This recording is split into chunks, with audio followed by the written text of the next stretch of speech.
Hello everyone, আমি তৃষা। তো 24শে April আমি চলে গেছিলাম একটা ছোট্ট ভাইয়ের বার্থডেতে।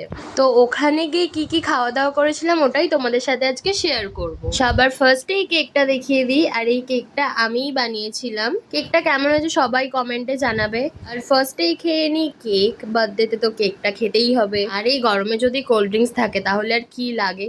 তো তারপরে খেয়ে নিই কোল্ড ড্রিঙ্কস, আইসক্রিম। আর এই দুটো জিনিস একসাথে থাকা মানে তো স্বর্গ, আর কিচ্ছুই লাগে না। তো এখানে কোল্ড ড্রিঙ্কস আইসক্রিম খাওয়ার পরেই আমরা মেন কোর্সে বসে যাই।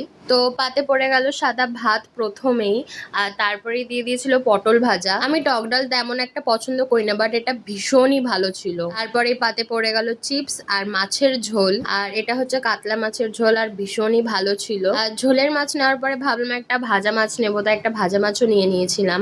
তারপরেই তো আমাদের পড়ে গেল পাতে আকর্ষণীয় জিনিস চিকেন, আর চিকেনটা এত সুন্দর হয়েছিল যে কি বলবো। তারপরেই তো দিয়ে দিল স্যালাড, আর আমি আবার ভাত নিয়ে নিই। তারপরেই পড়ে গেল হচ্ছে চাটনি, উফ ভীষণ ভালো। আর শেষে পড়ে গেল পাঁপড়। আর আজকের ভিডিও এতটাই ছিল, তোমাদের কেমন লাগলো? বাই।